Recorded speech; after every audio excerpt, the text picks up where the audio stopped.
على رسوله الكريم أما بعد أعوذ بالله من الشيطان الرجيم بسم الله الرحمن الرحيم قل فيهما إثم كبير ومنافع للناس صدق الله العظيم۔ اسٹیج پر رونق افروز بزرگان دین، حاضرین جلسہ، آج کی اس محفل میں، آج کی اس مبارک اجلاس میں میری تقریر کا عنوان ٹی وی اور انٹرنیٹ ہے۔ برادران اسلام، جو اس دور سے ہم اور آپ گزر رہے ہیں وہ سائنس اور ٹیکنالوجی کا دور کہلاتا ہے۔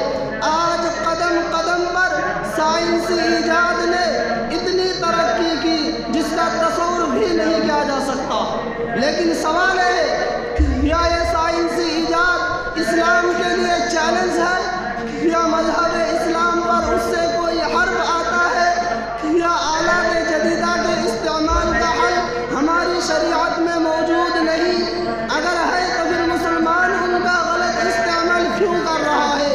میں آلات جدیدہ اور موبائل کے استعمال کا مخالف نہیں ہوں، لیکن اتنا ضرور کہوں گا اسمہما اکبر من نفعہما، ان کے منافع مسلم ہے اور ان کے ضرر کا بھی انکار نہیں کیا جا سکتا۔ آج جو دنیا میں عریانیت، فحاشی اور بے حیائی کا دورہ ہے، اس کی بنیادی وجہ ان آلات جدیدہ کا فروغ ہے۔ شیطان انسان کے ہاتھ میں ٹی وی، موبائل اور انٹرنیٹ جیسے ہتھیار دے کر مطمئن ہو گیا، جو تجربہ اور تحقیق سے بآسانی اندازہ لگایا جا سکتا ہے۔ آج 70% سے زائد فحاشیاں محض اس بنیاد پر وقوع پذیر ہو رہی ہیں۔ میں آپ حضرت کے سامنے دلیل سے مدلل کروں گا انشاءاللہ۔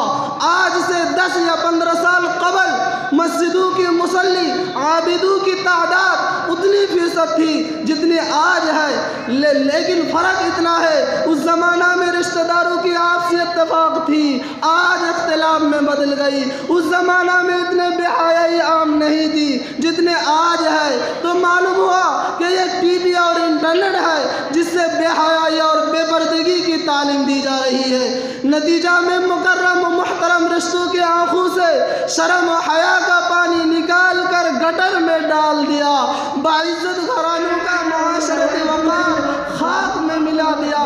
وہ معصوم بچے جن کو قرآن سننے سے وجد آتا تھا، جن کی زبان پر لا الہ الا اللہ کی صدائیں ہوتی تھی، جن کو تلاوت میں سکون ملتا تھا، مسجدوں میں راحت ملتی تھی، آج ان کو میوزک میں وجد آتا ہے، گانوں میں مزہ آتا ہے، موسیقی میں سکون ملتا ہے۔ حتیٰ کہ چھوٹے چھوٹے بچے کانوں میں آئی فون لگائے ہوئے گانے سنتے اور جھومتے ہیں۔ وہ ماں باپ بھی کتنے بے غیرت ہے جو اپنے بچوں کی ایسی حرکتوں کو دیکھ کر ان کو داد تحسین دیتے ہیں، ان کی اسی خوشی میں اپنی خوشی بدلاتے ہیں، جو کہ اپنی آخرت، بچے کی آخرت اور دونوں کے مستقبل کو تباہ کرتے ہیں۔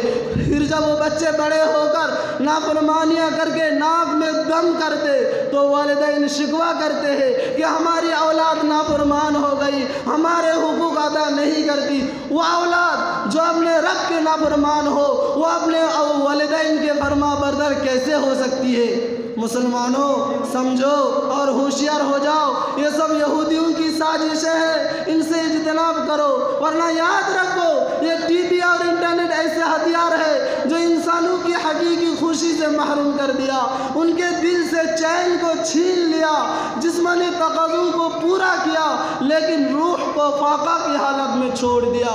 آج پوری دنیا میں چین و سکون کے تلاش میں سرگردہ ہے۔ وہ یہ سمجھتی ہے کہ برہنہ تصویروں میں اسے سکون مل جائے، ناچ گانے میں سکون مل جائے۔ نہیں نہیں، قرآن کہتا ہے الا بذکر اللہ تطمئن